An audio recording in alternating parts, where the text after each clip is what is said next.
physique champ, to your winner,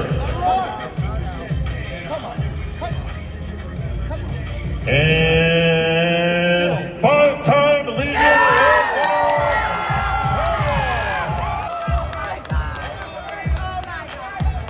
आज सही में वो चीज़ हो गई जो मैंने नहीं सोचा था कि पॉसिबल हो सकती है, और इतनी जल्दी पॉसिबल हो गई। भले ही एरन बैंक्स ओलंपिया चैंपियन हो, लेकिन जब लीजन स्पोर्ट्स फेस्टिवल की बात आए तो कायरन होल्डन राज करते हैं लीजन स्पोर्ट्स फेस्टिवल में। चलिए दोस्तों, आज के एपिसोड को शुरू करते हैं। Let's roll the intro.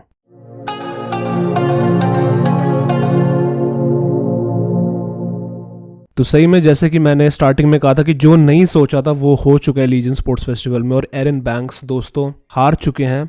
Yes, you heard me right, वो हार चुके हैं कायरन होल्डन से। सीरियसली गाइस, जब आप लोग एरन बैंक्स की फिजिक आप लोग देखोगे जो वो लीजन स्पोर्ट्स फेस्टिवल में लेकर आया था, it was not his best version from the front end from the back. Front वाली साइड से अगर आप उनके एब्स देखोगे तो वहां से एकदम वॉश्ड आउट नजर आ रहे थे। बिल्कुल तो नहीं कहूंगा वॉश्ड आउट नजर आ रहे थे, but still he was not at his best. Back से भी यार एरन बैंक्स काफी ज्यादा सॉफ्ट नजर आ रहे थे when compare to his competition. Aaron Banks का जो स्ट्रक्चर है भले ही बहुत अच्छा हो, ओलंपिया को भी यार उनका स्ट्रक्चर, वो कहते हैं कि ओलंपिया स्टैंडर्ड जो है वो एरन बैंक्स के स्ट्रक्चर को प्रेफर करता है, बट जब कोई ऑफ आता है तो ऑफ आता है। And Aaron Banks was not at his best, तो इस कारण से वो सेकंड प्लेसिंग लेकर आया। एंड पता भी चल गया था जब वो कॉल आउट्स वगैरह हो रहे थे तो एरन बैंक्स का जो कॉन्फिडेंस था वो पहले जैसा नहीं लग रहा था। एरन बैंक्स का जो डिमीनर था और जो बॉडी लैंग्वेज थी वो थोड़ी हिली भी सी लग रही थी, एंड वो चीज नजर भी आ रही थी डेफिनेटली स्टेज पे जब वो पोजिंग कर रहे थे। क्या मतलब क्या गलत हो गया, मेरे को समझ नहीं आ रहा। आप लोग सोच रहे हो कि कैसे एरन बैंक्स हार गए, What went wrong? तो यार देखो, एरन बैंक्स ने बहुत पहले से ही चैलेंज कर दिया था कि मैं लीजन स्पोर्ट्स फेस्टिवल में compete करने वाला हूँ, और कोई भी कंपेटिटर आए और मुझे हरा कर जाए। ये सबसे बड़ी उनकी पहले वाली जो गलती लगी मेरे को, क्योंकि इससे भाई क्या हो गया कि जो कंपेटिटर्स थे जो इनके खिलाफ compete करने वाले थे वो साइलेंटली अपनी तैयारी करना शुरू हो गए, और एरन बैंक्स को भाई काफी ज्यादा ब्रेन वॉश हो गए थे recently. He has won the Olympia, the Arnold classic, और इन सब विक्ट्रीज ने ना यार उनका थोड़ा सा दिमाग ब्रेन वॉश करके रख दिया था। एंड आई एम एज्यूमिंग कि जो टॉप के एथलीट्स थे जो इस शो में compete करने वाले थे, उन्होंने तो पहले से ही सोच लिया था कि हम compete करने वाले, बट बताया नहीं था। कायरन होल्डन और आंड्रे फर्ग्यूसन ने पहले से तैयारी अपनी करना शुरू कर दी होगी, और वहीं पर दूसरी तरफ एरन बैंक्स जो अपने घमंड के पीछे वही लग गए होंगे ज्यादा, मुझे लगता है। एंड घमंड आज उनका फाइनली टूट गया। एरन बैंक्स ने बीट करा था ब्रैंडन को ओलंपिया में, जो कि मुझे लगा था कि कॉन्ट्रोवर्शियल था, एंड वैसे बहुत से दूसरे लोगों को भी लगा था, but the biggest upset has happened. Kyron Holden ने एरन बैंक्स को बीट कर दिया, वो भी 1 महीना पहले ओलंपिया के। And seriously this is the biggest upset. और अगर मैं कायरन के बारे में बात करते, उनके बारे में तो बात हो ही नहीं है, वो तो लीजन स्पोर्ट्स फेस्टिवल जीते हैं। कायरन की फिजिक दोस्तों, it was looking fuller from the chest, better package, उनको ओवरऑल बेटर पैकेज लग रहा था, बेटर पीक करके वो आए थे। Physique was looking much more condition, separated, और जो कायरन की डेफिनेशन आ रही थी प्री जजिंग के बाद ही ऑलमोस्ट क्लियर हो गया था कि Kyron was ahead. Aaron Banks से वो आगे थे और इस शो में वो सबसे ज्यादा बढ़िया लग रहे थे। And really the fact was कि कायरन अपनी लाइफ की बेस्ट शेप पर आए थे, और आंड्रे को कैसे भूला जा सकता है। आंड्रे फर्ग्यूसन भी भाई अपनी लाइफ की बेस्ट शेप पर मुझे लगे। लेट्स नॉट फॉरगेट, एकदम एब्सोल्युटली एकदम बढ़िया लग रहे थे। If you look at the abs, एकदम डीप सेपरेटेड एब्स शो कर रहे थे। बैक से भी जो मिडिल ऑफ द बैक थी काफी ज्यादा थिक लग रहे थे, वहां से भी थिकनेस शो कर रहे थे। एंड वाओ गाइस, आंड्रे और कायरन ने दोनों अपना बेस्ट वर्जन लेकर आए और वो चीज कर दी जो मैंने सोचा था कि नहीं होने वाली है। बट चलो, अभी सारी चीजें तो हो गई, अब इसका मतलब क्या है? अब एरन बैंक्स के लिए क्या मतलब होने वाला है?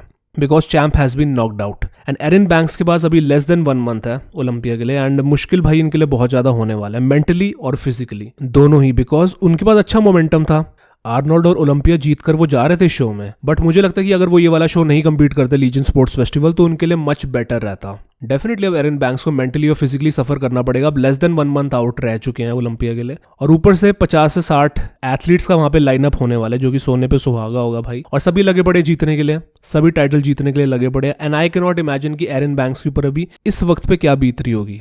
बट लीजन स्पोर्ट्स फेस्टिवल से हमको एक चीज़ तो पता लग जाती है, इससे कुछ भी फर्क नहीं पड़ता अगर आप ओलंपिया चैंपियन हो या फिर नहीं हो। अगर आप ऑफ आए हो स्टेज पे तो भाई उसका जो भुगतान होता है वो तो आपको देना ही पड़ेगा। क्लासिक फिजिक में टेरेंस रफिन ने इजी विक्ट्री हासिल कर दी है अगेंस्ट लोगन फ्रैंकलिन और उनको हरा दिया, और Terence Ruffin was looking more sharper. अगर आप उनकी फिजिक देखोगे तो ओवरऑल ज्यादा शार्पनेस थी उनकी फिजिक में, एंड ग्लूट्स एंड हैमस्ट्रिंग से खासकर ये वाली चीज देखी जा सकती थी।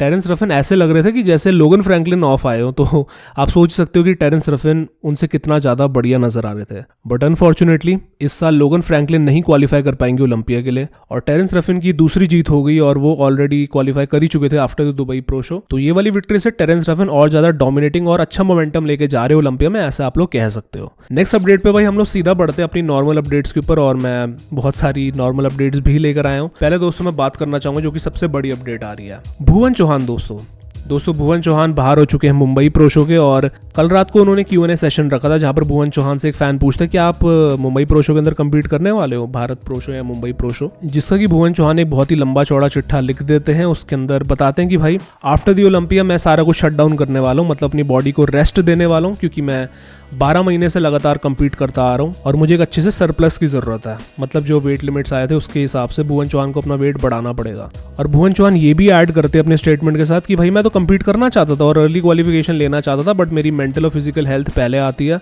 और मैं अपनी बॉडी को ज़्यादा पुश नहीं करना चाहता, and it's time to grow. तो भाई ये स्टेटमेंट भुवन चौहान हम लोगों को लिखकर बताते हैं। तो भुवन चौहान के इतने शॉकिंग स्टेटमेंट सुनने के बाद कि वो मुंबई प्रो शो के अंदर नहीं कंपीट करने वाले हैं, उनसे एक फॉलो अप क्वेश्चन पूछा जाता है, जिसमें कि एक बंदा उनसे पूछता है कि IHFF वाले तो भुवन वर्सेस अली की हाइप बना रहे हैं और आप तो कंपीट ही नहीं करने वाले, ऐसा क्यों? तो भाई भुवन चौहान बताते हैं कि मैंने तो कभी कहा ही नहीं कि मैं कंपीट करने वाला हूँ मुंबई प्रो शो के अंदर। मतलब भाई वो तो सामने इनकार कर रहे हैं कि मैंने तो कभी कहा ही नहीं था कि मैं कंपीट करूंगा मुंबई प्रो शो के अंदर। और साथ ही में एक और चीज ऐड करके बोलते हैं कि उन्हें ये चीज फनी लग रही है कि जो बंदा लास्ट शो को क्रिटिसाइज कर रहा था, ये वैसे बिलाल अली के बारे में बात कर रहे हैं, जो शो ऑर्गेनाइजर्स और जजेस को क्रिटिसाइज कर रहा था, वो इस शो के अंदर कंपीट करने वाला है मुंबई प्रो शो के अंदर। तो ये चीज उन्हें फनी लग रही है। बट दोस्तों मुझे अच्छे से याद है कि भुवन चौहान ने कहा था कि वो कंपीट करेंगे मुंबई प्रो शो के अंदर, लाइव वीडियो के अंदर ही बोला था। अगर मुझे क्लिप दिखी तो मैं आप लोगों को दिखा भी दूंगा। बट जब बिलाल अली की तरफ से अनाउंसमेंट आई कि वो कंपीट करने वाले हैं मुंबई प्रो शो में, तो अब उनकी तरफ से क्यों अनाउंसमेंट आ रही है कि वो नहीं कंपीट करने वाले? पर्सनली मैं तो फिर से चाहता हूँ कि भाई इन दोनों का दोबारा से मैच और फेयर मैच एक बार हम लोगों को देखने को मिले, बिलाल अली वर्सेस भुवन चौहान। बट कोई बात नहीं, ओलंपिया भी आ रहा है बहुत ही नजदीक, तो वहां पर हो सकता है कि हम लोगों को रीमैच इन दोनों के बीच में जरूर देखने को मिलेगा। बट जब भी ये दोनों आपस में कंपीट करते हैं तो भाई कंट्रोवर्सी तो अपने आप ही हो जाती है। बाकी दोस्तों मैं आप लोगों से पूछना चाहता हूँ कि आप लोगों को क्या लगता है, क्यों भुवन चौहान नहीं कंपीट करने मुंबई प्रो शो के अंदर? क्या उन्हें लगता है कि बिलाल अली की वजह से है या फिर उनके पर्सनल रीजन है? आप लोगों के क्या थॉट्स है इस बारे में? अपने थॉट्स कमेंट करके बता सकते हो। अगली बड़ी अपडेट के ऊपर बढ़ते हैं गाइस, जो कि आ रही सुपर सैम की तरफ से। और सुपर सैम दोस्तों इस अपडेट का कैप्शन लिखते हैं #updated और लिखते हैं कि 4 weeks into the prep, और कितने हफ्ते रह गए हैं अब? मतलब हम लोगों से पूछ रहे हैं कि भाई अब उनके लिए कितना टाइम रह चुका है। तो भाई अभी तक उन्होंने अपने शो के बारे में नहीं बताया कि वो कौन से शो के अंदर कंपीट करने वाले हैं, बट आई एम एज्यूमिंग कि वो अगले साल की क्वालिफिकेशन हासिल करने के लिए ही उतरेंगे स्टेज पे। फिजिक के बारे में बात करी जाए तो अपनी सिग्नेचर फ्रीकीनेस शो कर रहे हैं, जो कि उनका एकदम फ्रीकी जो फ्रेम आता है और जो उनकी मसल्स आती हैं एकदम फ्रीकी नजर आती है। पोजिंग भी अच्छी कर रहे हैं। बैक वाली साइड से भी आप लोग क्रिसमस ट्री नोटिस कर सकते हो सैम का, एंड ही लुक्स कि वो बहुत ही नजदीक है अपने अगले शो के लिए भाई। और हालांकि मैं चाहता हूँ कि उनका जो मिड सेक्शन है वहाँ पे थोड़ी और डिटेलिंग हम लोगों को नजर आए सैम की तरफ से। तो भाई ये थी कुछ अपडेट सैम की तरफ से। आप लोगों को क्या लगता है कि वो कौन से शो के अंदर कंपीट करने वाले हैं? अपने थॉट्स भाई कमेंट करके जरूर बताना। नेक्स्ट अपडेट के ऊपर बढ़ते हैं गाइस, जो कि आ रही है लवप्रीत सिंह की तरफ से, और रिसेंटली दोस्तों अपनी एक रीसेंट अपडेट हमारे साथ शेयर करते हैं। एंड आई हैव टू से गाइस कि काफी जो है इंप्रेसिव नजर आ रहे हैं इस अपडेट के अंदर। एंड इवन दो अभी 1 महीना है उनके पास मुंबई प्रो शो के लिए, but the physique is coming to life. इस रीसेंट बैक अपडेट के अंदर देखा जा सकता है कि लवप्रीत भाई किस लेवल के चेंजेस लेकर आने वाले हैं मुंबई प्रो शो के अंदर। डेफिनेटली बैक हैज इंप्रूव्ड, ज्यादा थिक नजर आ रहे हैं फ्रॉम द बैक। विथ के भी बारे में आप लोग कह सकते हो कि 10 से 15% जो है मेरे को इंप्रूवमेंट वहां पे भी नजर आ रहा है। But the main thing is guys कि जो इंप्रूवमेंट्स वो लेकर आए हैं क्या वो स्टेज पर भी नजर आएंगी? और जस्ट अभी रिसेंटली NPC पंजाब में लवप्रीत भाई गेस्ट पोजिंग भी करते हैं, तो उसकी भी जो फुटेज है मैं आप लोगों को दिखा दूंगा यहाँ पे। वहां पे भी यू कैन सी कि पहले से ज्यादा कंडीशनड वो नजर आ रहे हैं। एंड भाई मैं तो एक्साइटेड हो रहा हूँ क्योंकि मुझे लगता है कि लवप्रीत भाई अपना बड़े वाला वर्जन लेकर आने वाले, मतलब साइज में वो बड़े आ सकते हैं मुंबई प्रो शो में। बाकी मैं जानना चाहता हूँ आप लोगों के थॉट्स। आप लोगों को क्या लगता है लवप्रीत भाई की फिजिक देखने के बाद, इंप्रूवमेंट्स जो है उनके, कमेंट करके जरूर बताना। इसके बाद दोस्तों मैं बात करना चाहता हूँ हमारे इंटरनेशनल बॉडी बिल्डर्स की अपडेट के बारे में, और उर्स कैल्सिंस्की की तरफ से अपडेट आ रही है भाई। और उर्स दोस्तों अब लेस देन 1 मंथ आउट है ओलंपिया के लिए, और इस अपडेट के अंदर देखा जा सकता है जो उन्होंने फोटो डाली है। और एक तरफ पे है दोस्तों the German nightmare Marcus rule, जो कि एकदम मास मॉन्स्टर वाले बॉडी बिल्डर थे अपने टाइम में, तो देखकर काफी ज्यादा अच्छा लगा। और उस दोस्तों इस फोटो का कैप्शन भी लिखते हैं कि जर्मन इंजीनियरिंग, ऐसे करके लिखते हैं अपने कैप्शन के अंदर। तो भाई यू कैन सी कि उर्स जो है पहले से ज्यादा बड़े नजर आ रहे हैं। बट एक सेकंड मैं पहले मार्कस रूल के बारे में बात करना चाहता हूँ भाई कि मार्कस रूल अपनी एज के हिसाब से कितने ज्यादा बढ़िया नजर आ रहे हैं, मतलब ही स्टिल लुकिंग बिगर भाई। और कंसिडरिंग कि भाई वो रॉनी कोलमैन के एरा के टाइम के बॉडी बिल्डर थे, जब रॉनी कोलमैन का मिड एरा था तब मार्कस रूल कम्पीट करा करते थे। जब डेक्स्टर जैक्सन हो गए, जे कटलर हो गए, तब ये सारे बॉडी बिल्डर्स कम्पीट और खेला करते थे। तो भाई Marcus rule is still looking big guys, और हैट्स ऑफ है भाई, इतने बड़े लेजेंड बॉडी बिल्डर ये रह चुके हैं। तो मैं मार्कस रूल को भी रिस्पेक्ट शो करना चाहता था। अब उर्स के बारे में फाइनली बात करी जाए तो भाई उर्स जो है इस अपडेट के अंदर ही इज लुकिंग बिगर, और देखकर लग रहा है कि वो पिछले साल से ज्यादा बड़े वाला पैकेज लेकर आने वाले हैं। और साथ ही में फ्लो भी उनका अमेजिंग नजर आ रहा है, और हर साल जो है क्लासिक फिजिक का गैप क्लोज होता जा रहा है। अगर आप लोग लास्ट 2 कॉम्पिटिशंस कंपेयर करो ओलंपिया के, तो भाई अब कंपटीशन नजदीक आ रहे हैं क्रिस बमस्टेड के, क्लासिक फिजिक की बात करी जाए तो। एंड ओलंपिया में अब चैंपियंस को नहीं फेवर करा जाता जैसे पहले करा जाता था, and anyone can lose. And Urs के साथ दोस्तों भाई अब एज अब उनकी जैसे बढ़ती रहेगी तो मसल मैच्योरिटी भी उनकी बढ़ती रहेगी। तो आई एम एक्साइटेड कि उर्स आगे जाके किस लेवल का पैकेज लेकर आते हैं, एंड लेट्स होप कि वो बढ़िया पैकेज ही लेकर आएंगे। फाइनल अपडेट के ऊपर बढ़ते हैं गाइस, जो कि आ रही है जर्मी बुएंडिया की तरफ से 27 डेज आउट। मेजर अपडेट है गाइस, एंड मैं आप लोगों को बताना चाहता हूँ कि अगर आप लोग जर्मी बुएंडिया के फैन हो तो भाई आपके लिए गुड न्यूज़ है।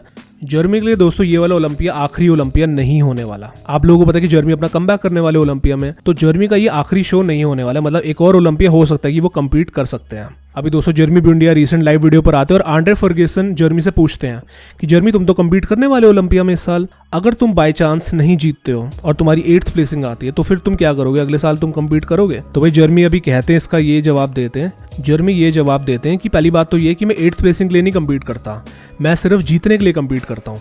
और जस्ट इन केस अगर मैं नहीं जीत पाता और मेरी 8th प्लेसिंग आती है तो भाई मैं हार नहीं मानने वाला, और अगले साल मैं शायद फिर से आऊंगा कम्पीट करने के लिए। मतलब उनकी बॉडी के अंदर अभी 1-2 साल है, ऐसा वो कहते हैं कि मैं कम्पीट कर सकता हूँ। और भाई ये एक बहुत ही बड़ी बात हो चुकी है, बिकॉज जर्मी के लिए लोग सोच रहे थे कि वो एक ही शो के अंदर कम्पीट करेंगे और फिर वो चले जाएंगे। बट भाई जर्मी तो यहाँ पे पूरा प्लान बनाकर आए हैं कि वो यहाँ पे 1-2 साल खेलने वाले हैं। बट दोस्तों अभी मैं यहाँ पे अज्यूम कर रहा हूँ कि अगर इन केस जस्ट 1% या जो भी 5% अगर जर्मी जीत जाते ओलंपिया, तो मुझे लगता है फिर वो रिटायरमेंट ले लेंगे ऑन टॉप। मुझे नहीं लगता कि फिर वो दोबारा उनके पास कोई रीजन है कम्पीट करने के लिए, अगर वो अपना 5th टाइटल जीत जाते हैं तो। That is also a big if, अगर वो जीत जाते हैं तो भाई ये थे कुछ मेरे थॉट्स। और बाकी मैं जर्मी की आप लोगों को 27 डेज आउट की फिजिक अपडेट भी दिखाना चाहता हूँ। भाई वो बढ़िया नजर आ रहे हैं, और खासकर बैक वाली साइड से भी वो काफी ज्यादा डेंजरस नजर आ रहे हैं। तो भाई अब सिर्फ रह चुके हैं लेस देन 1 मंथ आउट, मतलब सिर्फ 3 हफ्ते कुछ टाइम के बाद रह जाएंगे। तो भाई जो भी अपडेट्स आती है, मिस्टर ओलंपिया की अपडेट्स, मुंबई प्रो शो की अपडेट्स, आप लोग बताइए कि चैनल पे आ जाएगी। और दोस्तों इसी के साथ आज की वीडियो के लिए बस इतना ही। अगर आप लोगों को ये वाली वीडियो पसंद आई हो तो इस वीडियो को बहुत बड़ा लाइक दे दीजिए और सब्सक्राइब करिए बॉडी बिल्डिंग इनसाइडर को। तो मैं आप सभी लोगों को मिलता हूँ अगली वीडियो के साथ, तब तक के लिए अपना ख्याल रखिए, टेक केयर एंड बाय।